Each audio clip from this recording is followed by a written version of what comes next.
ilmu agama akan mengawasi kita. Sebelum makan, sebelum minum, sebelum berteman, sebelum mencari pendapatan, maka ilmu agama akan berbicara dengan kita. Ini boleh atau ini tidak boleh. Oleh karena itu, ulama mengatakan kita lebih butuh terhadap ilmu agama ini daripada makanan pada saat sangat lapar, air pada saat sangat dahaga, dan juga tempat tidur pada saat kita sangat capek. Ghazwa TV, media dakwah masa kini.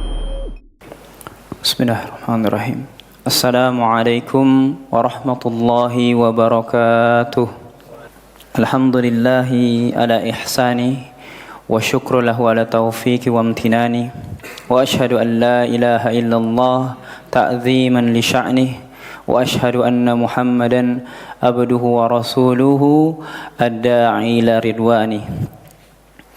Alhamdulillah, puji dan syukur kita panjatkan kepada Allah Subhanahu wa taala dengan sebaik-baik pujian, dengan sebaik-baik syukur yang bisa kita sampaikan kepada Allah Subhanahu wa taala dengan keikhlasan, dengan keilmuan yang diwariskan oleh Nabi sallallahu alaihi wasallam. Bagaimana kita bersyukur? Warisan beliau adalah ilmu yang menyelamatkan seseorang dari ganasnya api neraka kepada keindahan surga yang begitu Allah gambarkan dengan kenikmatan-kenikmatan yang tak terhingga, bahkan la ainun ra'at, tidak pernah digapai oleh mata seseorang pun, wala udhunun sami'at, dan tidak pernah kabarnya yang asli atau yang sebetulnya sampai kepada telinga kita, melainkan Rasulullah SAW ajarkan kita bagaimana cara sampai ke tempat itu. Semoga Allah Subhanahu wa taala mudahkan kita. Inilah sebab yang menjadikan kita ada di majelis ini. Karena Rasulullah SAW mengatakan, man salaka tariqan yaltamisu fihi ilman sahhalallahu bihi tariqan ilal jannah. Ya, barang siapa yang menuntut ilmu, menempuh perjalanan, ya, bersusah-susah, termasuk duduk di dalam majelis ilmu yang mungkin kita punya keperluan yang lain tapi kita pending dulu untuk menuntut ilmu, Allah bilang sahhalallah bihi ilal jannah. Allah mempermudah. Mempermudah berarti tadinya ada yang jalan biasa tidak dipermudah, tapi di sini Allah bilang man salaka. Makanya para asatis, para masyayikh bilang ini menuntut ilmu adalah apa? Jalan pintas, shortcut untuk meraih surga Allah Subhanahu wa taala. Ya betul, ketika kita tahu ilmu, kita bisa mengajarkannya, betapa banyak amal jariah yang bisa kita dapatkan. Oleh sebab itu, ini satu nikmat dari Allah Subhanahu wa taala yang Allah berikan kepada hamba-hambanya dan termasuk kita insyaallah. Salawat serta salam senantiasa tercurah dan terlimpah kepada Nabi Muhammad sallallahu alaihi wasallam, orang yang telah Allah pilih untuk mengajarkan kita apa itu halal dan haram, apa itu yang harus kita lakukan dan apa yang harus kita kerjakan, di mana kita harus berpijak dan di mana kita harus menghindar. Semuanya Rasulullah SAW sampaikan kepada kita. Lalu pertanyaannya, apakah sampai kepada kita berita-berita dari beliau? Kalau belum, apakah kita sudah mencarinya? Kalau sudah, apakah kita sudah mengamalkannya? Maka nikmat yang Allah berikan kepada kita adalah ilmu tentang sunnah Rasulullah SAW yang disampaikan oleh para pewaris beliau. Salah satunya yang ingin kita lanjutkan pelajarannya yaitu kitab Riyadhus Shalihin, berisi tentang pengajaran Nabi SAW melalui para sahabatnya, melalui para tabi'in, tabi'ut tabi'in, dan terus kepada kita, yang semoga kita berdoa kepada Allah Subhanahu wa taala, orang yang menjadi silsilah atau rantai kabar dari Rasulullah SAW, semoga Allah terima amal-amalnya sampai kepada kita. Hari ini insyaallah kita akan melanjutkan pembahasan kita di kitab Riyadhus Shalihin. Semoga Allah rahmati penulisnya maupun pensyarahnya maupun orang yang berkutat atau yang ada di dalam penjelasannya. Ya, mungkin kita yang mendengarkan, ana yang mungkin membaca, dan orang-orang yang telah menjelaskan yang lainnya dari para asatidz. Kita akan mulai dari hadis yang ke-9, yaitu hadis Abi Bakrah. Di dalam matanya Syekh Yahya bin Syaraf An-Nawawi rahimahullah mengatakan, wa an Abi Bakrah Nufai' ibn Harith, dari Abi Bakrah Nufai' bin Harith As-Saqafi radhiyallahu anhu. Sebelum masuk ke matan, Anda mungkin ada yang bisa menjawab dari kata-kata Abi Bakrah Nufai' bin Al-Harith As-Saqafi, yang mana yang disebut dengan kunyah. Ada yang tahu? Abu Bakrah. Ahsan. Kalau Abu Hafs kunyah ya, kunyah Umar bin Khattab. As-Saqafi, ada yang tahu As-Saqafi? Ya, bisa disebut juga laqab atau nisbah ya. Nisbah beliau Saqafi. Saqafi adalah nisbah kepada Bani Thaqif ya, yang ada di Taif ya. Kalau antum insyaallah nanti umrah atau sudah umrah ya, pasti ada city tour Taif. Nah, salah satu penghuninya adalah Bani Thaqif ya. Ada yang menarik dari keislaman Abu Bakrah ya. Sebelum kita mulai hadisnya, kita tahu dulu perawinya. Abu Bakrah itu, Bakrah di dalam bahasa Arab artinya keranjang. Kenapa bisa sampai seperti itu? Dulu Nabi SAW ketika selesai perang Hunain, beliau kembali atau mengepung Taif, karena orang-orang yang di perang Hunain itu banyak dari orang-orang Taif dan sekitarnya. Makanya beliau kembali lagi mengepung Taif ya, untuk mengepung Bani Thaqif ini. Tapi qadarullah, tidak Allah berikan kemenangan di situ. Ya. Walaupun pengepungan itu cukup lama dan tidak Allah berikan kemenangan, ada orang-orang yang ingin masuk Islam dari Bani Thaqif dan statusnya budak. Termasuk Nufai' bin Al-Harith ini. Ya, beliau statusnya budak. Karena di Taif itu konturnya pegunungan dan juga banyak benteng ya. Si sahabat yang mulia ini, Nufai' ini bin Harith, dia berada di benteng dan ingin turun ke Rasulullah SAW dan mengikrankan keislamannya. Akhirnya saking kuatnya keinginannya, dia turun dengan keranjang. Masya Allah. Jadi dia turun dari keranjang, lewat katrol, sampai bawah. Makanya disebut dengan Abu Bakrah. Bakrah itu nisbat ke keranjang. Ya Allah. Masya Allah. Tapi bukan masalah dia turun dengan keranjangnya. Tapi untuk apa dia turunnya?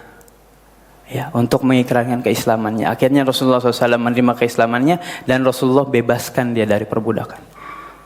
Subhanallah. Jadi intasduqillaha yasduq. Kalau dia jujur keinginannya, Allah akan membenarkan dia bagaimanapun caranya. Baik. Isi hadisnya, anna nabiyya qala, bahwasanya Nabi SAW berkata, idzal taqal muslimani bisayfayhima falqatil wal maqtulu finnar. Apabila dua orang muslim saling berhadapan dengan pedang mereka untuk niat saling membunuh, maka yang membunuh dan terbunuh keduanya berada di neraka.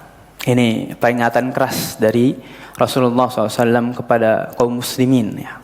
Orang-orang yang sudah dijanjikan surga, mereka masih punya kemungkinan bisa masuk neraka juga, karena melakukan salah satu dosa besar, yaitu membunuh dengan sengaja.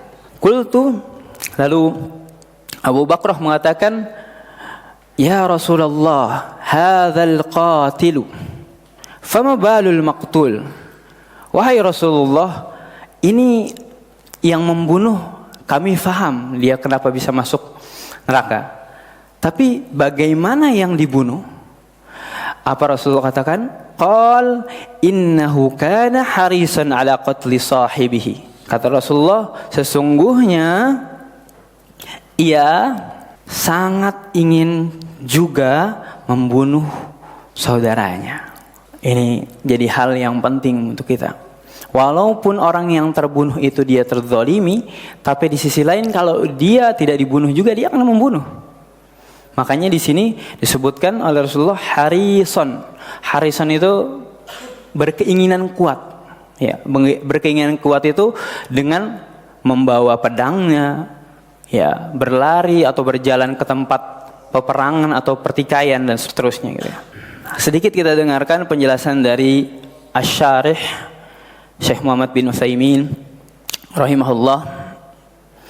Beliau mengatakan qauluhu idzal taqal muslimani bisayfihima, Perkataan Rasulullah SAW yang berbunyi, jika dua orang muslim bertemu dengan dua pedang mereka ingin bertarung, ay yuridu kullu wahidin minhuma an yaqtulul akhar. Maksudnya dua orang ini ingin membunuh salah satunya, artinya ingin saling membunuh. Fasalla alaihi saif, maka dihunuskan pedang oleh mereka berdua. Wa kadzalika law ashhara alaihi sila, dan begitu juga kalau mengisyaratkan pedang, artinya cuman mengancam ya. Alaihi as-silah.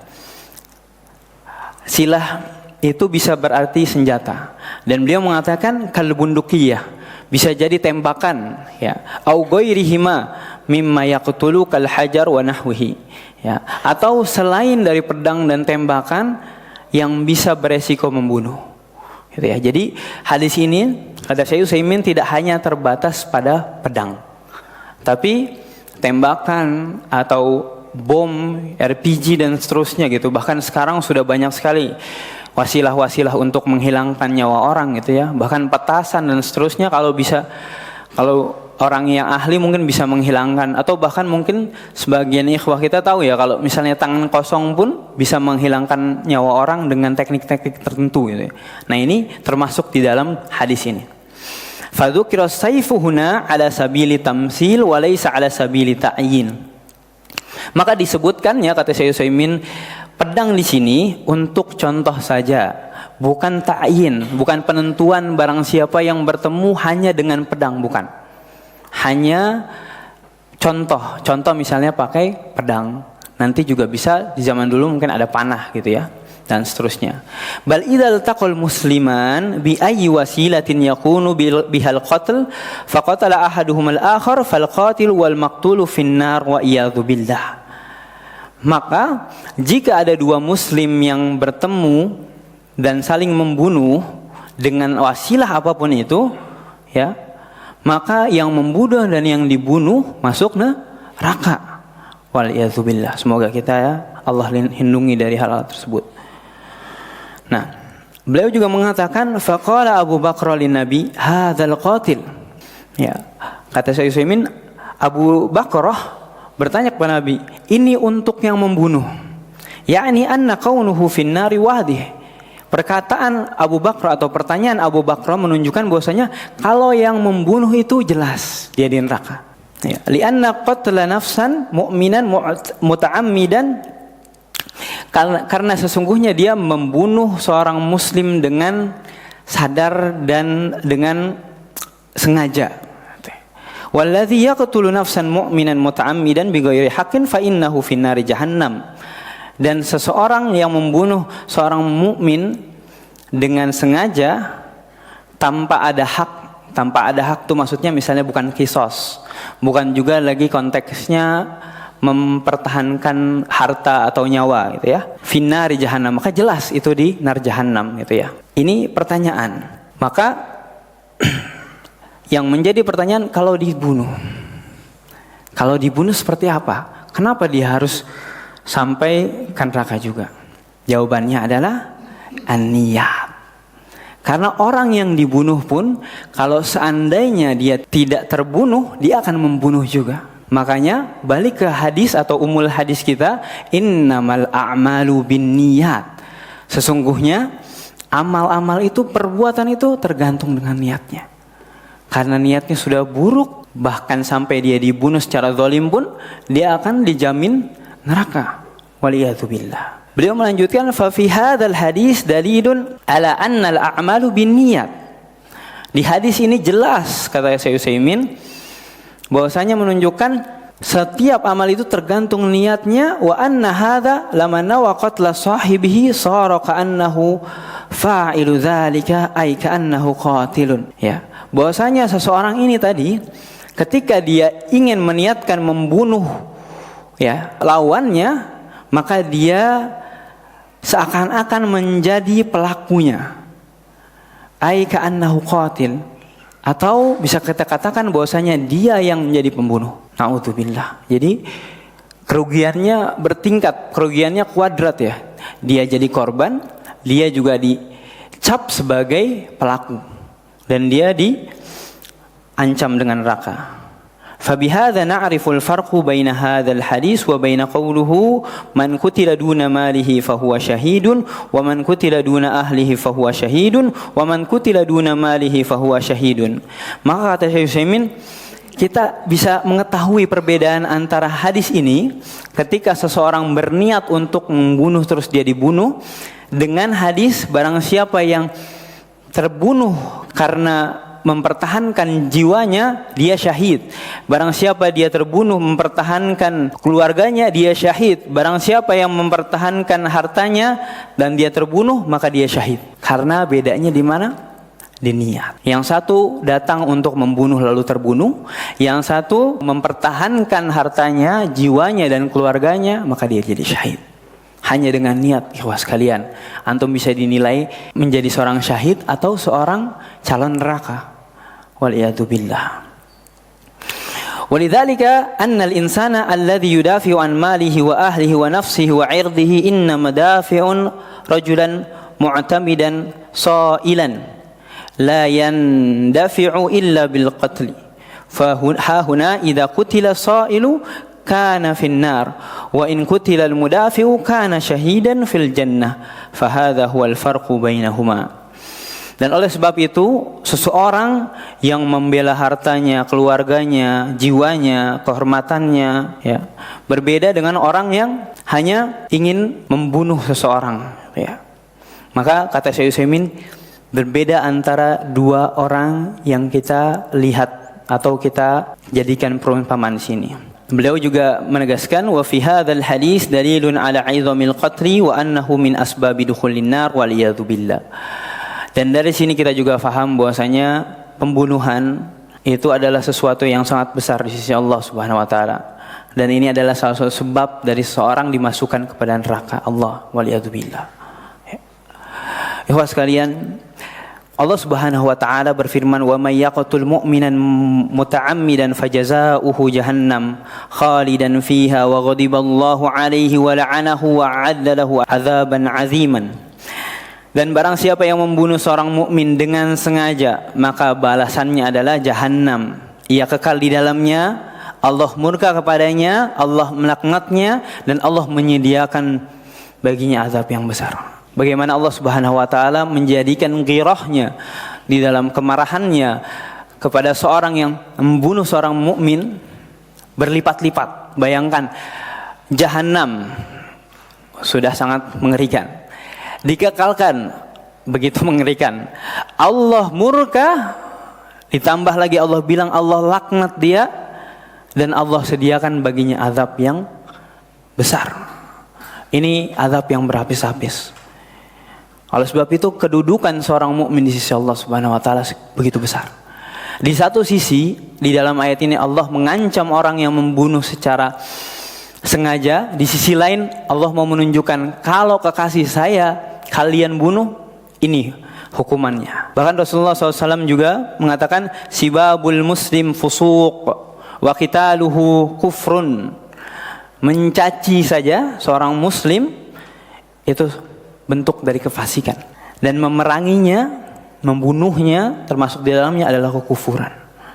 Iyadzubillah. Lalu apa yang harus kita lakukan kepada seorang muslim atau kepada saudara kita? Al-muslimu man salima al-muslimuna min lisanihi wa yadihi. Minimal seorang muslim adalah yang orang-orang muslim lain itu selamat dari gangguan lisan dan tangannya. Ini minimal.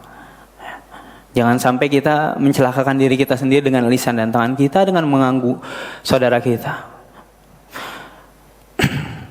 Bahkan Rasulullah SAW juga menegaskan, la yushiru ahadukum ila akhihi bisilah fa innahu la yadri la'alla syaitan yanzaghu fi yadihi wa yaqa'u fi khufratin minan nar. Janganlah salah seorang dari kalian mendorong atau mengarahkan senjatanya kepada saudaranya, ngancam saudaranya, ya. Antum satu langkah maju, anda tebas. Naudzubillah. Kenapa kata Rasulullah SAW jangan sampai seperti itu? Karena setan bisa mengganggu dirinya, lalu terjadilah pembunuhan di situ. Fayaqa'u fi hufratin minan nar, sehingga ia jatuh kepada lubang neraka. Makanya hati-hati ikhwas sekalian, ketika kita mengancam saudara kita atau hal-hal yang buruk kepada saudara kita, bahwa mungkin kita bisa menahan diri, tapi kita tidak tahu kapan kita bisa dijebak oleh syaitanur rajim. Lalu pertanyaan terakhir mungkin, ada sebuah hadis yang berbunyi, innallaha katabal hasanat wasayyiat thumma bayyana dzalik. Sesungguhnya Allah telah menetapkan kebaikan dan keburukan, lalu Allah terangkan, faman hamma bihasanatin falam ya'malha katahaballahu lahu indahu hasanatan kamilatan. Barang siapa yang ingin berbuat kebaikan dan dia tidak mengamalkannya, maka Allah catatkan untuk dia satu kebaikan sempurna. Huwa hamma biha fa'amilaha katabahallahu lahu indahu asyra hasanat. Lalu kalau seandainya dia bisa melakukannya, ya, apa yang tadi dia niatkan, maka Allah akan mencatatkan 10 kebaikan ila sab'i mi'ati di'fin, sampai 700 kali lipat, ila ad'afin katsira, sampai kelipatan yang Allah inginkan begitu banyak. Wa man hamma bi sayyi'atin falam ya'malha katabahallahu lahu indahu hasanatan kamilatan. Dan barang siapa yang berniat buruk falam ya'malha katabahallahu lahu indahu hasanatan kamilatan, dan dia tidak mengamalkannya, maka Allah catatkan sebagai satu kebaikan. Wa in hamma biha fa'amilaha katabahallahu lahu sayyi'atan wahidan. Tapi kalau dia mengamalkannya atau dia melakukannya, maka Allah akan catatkan keburukan sebagai satu keburukan. Artinya perbuatannya itu dia catatkan cuma satu, tapi kalau dia niat terus nggak jadi, dia dapat satu kebaikan. Nah, dari hadis yang tadi, bagaimana kita mensinkronkannya? Ya, ketika satu orang ada yang mungkin kita kecualikan dulu yang membunuh, yang dibunuh. Dia sudah mau niat bunuh tapi nggak dapat membunuh. Tapi di hadis ini dikatakan kalau seandainya ada orang yang mau berbuat buruk, lalu tidak sampai berbuat, dia dapat satu pahala. Ada yang punya jawabannya? Gimana cara nyingkroninnya? Dua-duanya hadis Nabi, dua-duanya sahih insyaallah. Gimana tuh? Jadi niat buruk terus nggak berbuat, tetap dapat ganjaran apa tetap dapat pahala atau dapat dosa nih? Atau bahkan sampai tadi di hadis itu diancam neraka ya? Gimana nih? Taib. Jawabannya dijawab oleh, jangan aneh yang jawab, Imam Ibnu Katsir aja deh yang jawab rahimahullah. Ibnu Katsir punya jawabannya di tafsir Quranul Azim tentang surat Al-An'am di ayat 160. Nanti kalau antum mau buka bisa ya, bisa dilihat di situ tafsirnya, yang terjemahan juga sekarang sudah ada ya. Jadi kata beliau menafsirkan tentang orang yang berbuat buruk lalu tidak sampai ke perbuatannya itu. Ya, yang pertama, orang yang berniat keburukan lalu meninggalkannya karena Allah Subhanahu wa taala. Ia tersadar dan mengingat Allah Subhanahu wa taala, atau karena takut dengan siksa Allah Subhanahu wa taala, orang seperti ini tidak terhitung keburukan, justru ia mendapat pahala satu kebaikan atas pengguguran niatnya itu. Nah, jadi contoh misal ada ikhwah kita yang mau iseng lah sama temannya gitu ya. Ya, udah kelihatan temannya ketika dia mau iseng, dia ingat hadis ini atau ingat hadis-hadis yang dia pernah dengar gitu ya, nggak jadi. Nah, orang seperti ini yang dia dapat pahala dengan menggugurkan niatnya. Artinya niatnya itu nggak jadi karena dia gugurin karena Allah, gitu ya. Maka orang yang seperti ini yang dapat pahala sebagaimana yang tadi, man hamma bih sayyi'atin. Barang siapa yang menginginkan keburukan atau berniat keburukan lalu dia tidak mengamalkannya, maka dia dapat pahala. Ya. Lalu orang yang kedua, tipe yang kedua, orang yang meninggalkan keburukan yang ia sudah niatkan, tapi ia meninggalkan keburukan itu karena lupa. Ya, karena lupa, karena itu mungkin terlalu lama atau meniatkan sehingga ia lupa akan niat buruknya itu dan akhirnya tidak melaksanakannya. Orang seperti ini tidak mendapatkan apa-apa, tidak dapat dosa, tidak dapat pahala. Karena ia tidak melakukan kebaikan juga tidak keburukan. Ya, contoh misalnya antum udah planning, wah kayaknya enak nih liburan ke sini gitu. Antum tahu di situ ada maksiatnya gitu kan. Qadarullah Allah lupakan, itu rezeki antum. Tapi sayang, antum nggak niatkan itu karena Allah, jadi nggak dapat pahala gitu. Ada kerugian di situ. Dalam arti karena antum nggak membatalkannya karena Allah, antum nggak dapat pahala. Lalu yang ketiga, orang yang meninggalkan keburukan karena sudah tidak mampu lagi untuk mencapai tujuan buruknya itu setelah berusaha keras mewujudkannya serta sudah melakukan upaya-upaya untuk menuju keburukan itu. Dan orang yang seperti ini yang tadi diancam neraka Allah oleh Rasulullah SAW. Gitu ya. Dia udah punya semua asbab untuk melakukan hal-hal buruk. Dia juga udah berusaha, qadarullah nggak kena. Contoh misal dia mau maksiat, di tempat maksiat itu banjir nggak jadi. Nah, ini yang kena nih kayak gini-gini.